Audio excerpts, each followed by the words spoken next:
Dans cette deuxième partie, nous abordons le sujet Togo, mobilisation des investisseurs pour la stratégie d'électrification. La Banque africaine de développement, très engagée dans l'électrification du continent, vient de sortir le chéquier selon son vice-président en charge de l'énergie, Amadou Hott. L'institution basée à Abidjan s'engage à débloquer sur fonds propres 30 millions d'euros, environ 20 milliards de francs CFA, pour accompagner pendant 2 ans les opérateurs privés opérant pour la mise en œuvre de la stratégie qui allie extension du réseau et solutions hors réseau, kit solaire, mini-centrale solaire. À terme, ce financement devrait permettre de mobiliser plus de 90 millions d'euros, poursuit le dirigeant Abel Koussé. Aujourd'hui, on voit que la question de l'électrification semble devenir une grande préoccupation, voilà, pour le gouvernement togolais. Vous arrivez à cerner, c'est-à-dire on se dit, c'est aussi un des leviers du développement. Incontestablement, c'est un des leviers du développement. Et vous avez raison de dire, d'abord, nous avons raison de penser, même si DF et Credo ne sont pas consultés, que l'électrification ne peut qu'être une priorité pour notre gouvernement, dans la mesure où nous ne sommes même pas dans les 100 premiers au monde. On fait le classement pour ne pas quand même choquer. Je me limiterai seulement en Afrique. Le Togo est 19e avec un peu plus de 31% de taux de couverture. Et c'est vrai qu'il y a quand même de bons élèves en Afrique. Il y a les 5 pays du Maghreb qui sont à environ à 100%. Après, il y a l'Afrique du Sud qui tombe à 80 et quelques %. Et il y a le Ghana, un pays d'à côté, qui est à 65% environ. Et les autres suivent jusqu'au Togo qui est 19e. Mais aujourd'hui, rien ne peut plus être fait sans l'électricité.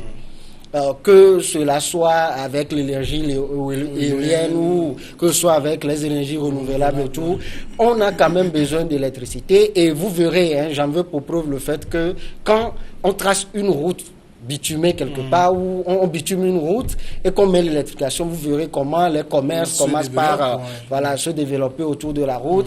Et il y a Sasgao qui aime dire que le développement, la route du développement passe par le développement de la route. Et donc, naturellement, il y a également le développement aujourd'hui qui passe par l'électrification. Et ce n'est pour rien que ces pays-là qu'on dit des bons élèves, qui sont de bons élèves dans l'électrification, les pays du Maghreb sont les pays les plus développés. Donc, si nous voulons aujourd'hui relever le défi de l'industrialisation, par exemple, il va falloir qu'on ait de l'énergie en suffisance, en quantité, pour pouvoir créer les entreprises, créer les industries et également commencer par faire des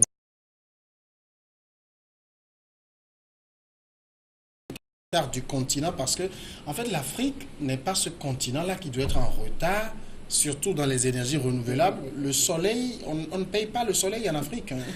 Oui, c'est le constat, mais vous savez, il faut toujours commencer quelque part. Ce n'est pas parce que nous sommes en retard et que nous allons continuer à croiser les bras, parce que l'Afrique se réveille petit à petit. Et si je voulais parler de mon pays, je pense que c'est une vision, c'est un engagement que le chef de l'État a pris. Pour rappel, à la COP 21 à Paris, il a pris cet engagement pour dire justement que nous allons faire du développement l'énergie.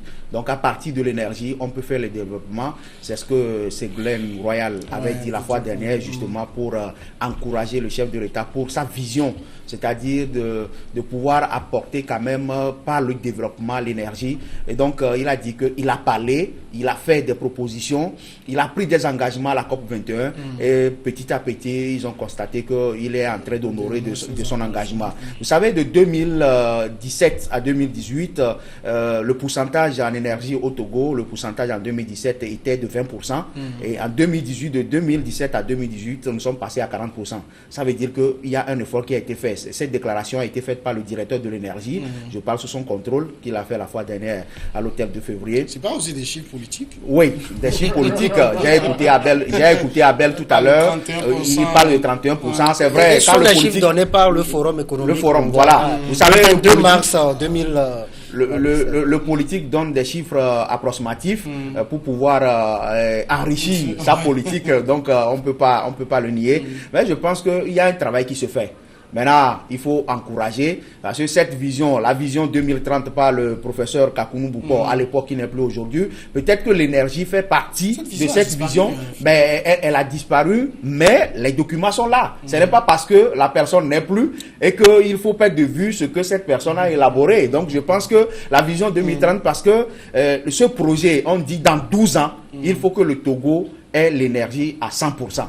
Donc, cette vision, ça rentre dans la vision 2030. Et dans cette vision, on a dit qu'il faut pouvoir capitaliser 1000 milliards pour pouvoir atteindre cet objectif.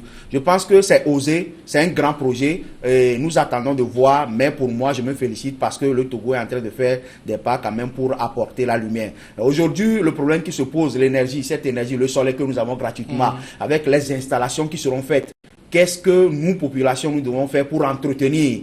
Quel accompagnement on peut faire pour entretenir ces centrales qui seront installées peut-être dans les zones reculées, etc., etc. Donc, ça ne sert à rien d'installer les trucs, mais il faut les entretenir pour quand même les pérenniser. Parce qu'aujourd'hui, nous parlons des routes, des nouvelles routes qui sont construites. Je pense que l'électrification de ces routes avec le courant de la CET, je ne partage plus cet avis, mais il faut aller à l'énergie renouvelable, l'énergie solaire pour mettre de l'énergie parce que vous verrez sur des routes, on dira coupure d'électricité où il y a les gens qui braquent les gens, les citoyens, etc. Donc, il faut quand même utiliser cette énergie que Dieu nous donne gratuitement. Donc, il faut l'utiliser pour que ça serve quand même à nos populations. Alors, c'est vrai, Jeff Le Prince a touché la question que je voulais vous poser. On a le chiffre, c'est 31%, 40%, on pourra épiloguer sur le chiffre, mais est-ce qu'on a une véritable couverture énergétique, puisque il ne suffit pas d'avoir le courant, on l'a combien d'heures dans certaines zones par jour? Oui, non, mais moi je vais répondre à cette question, je vais tenter de répondre à cette question en posant un schéma. Heureusement, je ne sais pas si c'est une simple coïncidence, les ministres de l'énergie de l'espace CEDEAO s'étaient retrouvés à Cotonou. Et le constat, après les chiffres, après les diagnostics, il y a 104 en Afrique de l'Ouest, dans l'espace CEDEAO, c'est 180 millions de ménages ou de personnes qui n'ont pas accès à l'électricité. Quel est le pourcentage au Togo? C'est 1,3 million. Officiellement.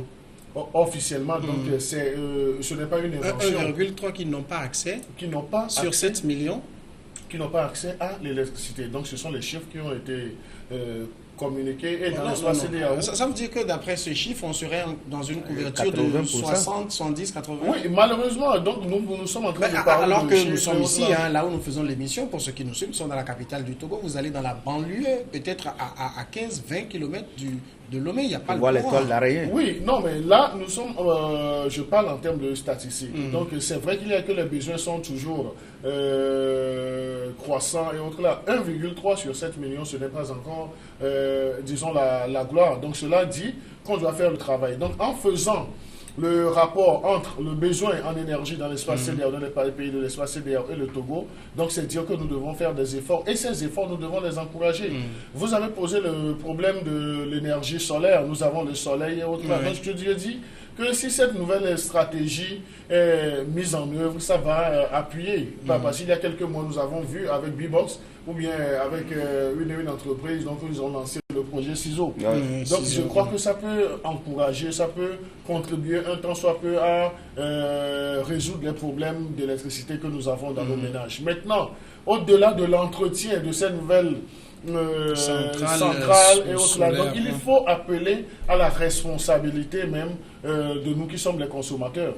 Et là, quel type d'énergie nous mettons à disposition de ces contrôles? Aujourd'hui, on ne peut pas dire qu'au Togo, la CET peut faire l'extension à elle seule du courant électrique. La CET a montré ses forces et ses faiblesses, ses qualités et ses défauts. Donc je ne parlerai pas en termes de limites et autres là, mais je parle en termes de force et de faiblesse de la CET. Donc aujourd'hui, même si vous allez dans certains coins, comme tu le disais, dans certains coins, dans certaines banlieues de Lomé, oui, pas si loin, mais si vous dépassez même la zone de Québec, donc vous allez voir que des gens ont des difficultés et toutefois qu'on interpelle la CET, voilà des choses qu'on nous raconte comme quoi, comme si le gouvernement est un être humain qui devait tout faire alors que les techniciens sont là. Donc il y a un réel problème énergétique dans notre pays, mais nous ne pouvons qu'encourager ces projets autres là. Et Jeff parlait en termes de vision. certes, la vision du chef de l'État, c'est d'arriver à ce que, en 3 phases, ce qu'ils ont développé dans cette nouvelle stratégie, c'est en 3 phases. Et la dernière phase, c'est le taux de couverture de entre 75 et puis 100%, dans la limite pour que d'ici 2026, qu'on puisse atteindre ce taux de couverture en termes d'électricité haute là. La première phase nous parle la première phase part de 2018 à 2020 et la première phase parle de entre 40 et puis 50%. Donc on doit déjà aller par marche d'escalier. Donc aujourd'hui, notre Abel parle de 30% et autrement 31%. Maintenant, en 2020, il faut que les esprits ou bien les efforts soient conjugués pour que nous atteignions les 50%. Si on l'atteint déjà, on peut penser à la seconde marche d'escalier là. Ce n'est pas un miracle qu'on fait. Même si on a une vision, si on ne s'assigne pas une mission, on ne peut pas atteindre cette vision-là. Alors, il y a quelque chose qu'on oublie, parce qu'aujourd'hui, on dit, bon, les taux, on va discuter sans jamais se comprendre là-dessus, mais on oublie qu'il y a eu Contour Global qu'on a installé en grand pompe et on nous a dit, fini les problèmes d'énergie, mais on en est là. Oui, quand je pense au Contour Global, je pense également à cette difficulté-là que nous avions vécue, je crois que c'était dans les années 2008, quelque chose comme ça, où voilà, il y avait des coupures intempestives, je dirais même des sempiternelles. On rationnait même la distribution. Justement, et aujourd'hui, cette page sombre est derrière nous. Et c'est également apporter à l'actif, même si c'est leur obligation, même si c'est leur devoir, cela ne nous empêchera quand même de les féliciter pour ce service quand même accompli. Pour dire que le problème de Contour Global, c'est un problème qui est devenu même inhérent à la gestion de la chose publique au Togo. J'ai 2 éminents journalistes devant moi, disons même 3, et plusieurs fois je me rappelle que je les ai entendus parler de certaines gestions. Je peux quand même, pas forcément eux, mais je me rappelle de la gestion des fonds alloués pour la CAN et comment ça a été fait. La presse quand même fait un boulot remarquable malgré les mêmes moyens pour quand même révéler certains scandales. Le problème, c'est que quand vous dénoncez, c'est vous qui allez répondre. Justement. Et donc, moi, ma crainte, c'est quand même de voir partir comme de la fumée les 30 millions d'euros que la BAD a donné et les 90 millions d'euros qui sont promis par d'autres partenaires de la BAD et tout. Si on n'arrive pas à faire bon usage de ces fonds alloués, on aura la situation de Contour Global bis. Mais pire, Credo parlait des 3 phases, mais peut-être même qu'en 2020 ou disons en 2025, où on devait finir la deuxième phase, on ne démarrera même pas la première. Alors, on va voir, le sujet est intéressant, on va le continuer, mais on va juste sonner la courte pause.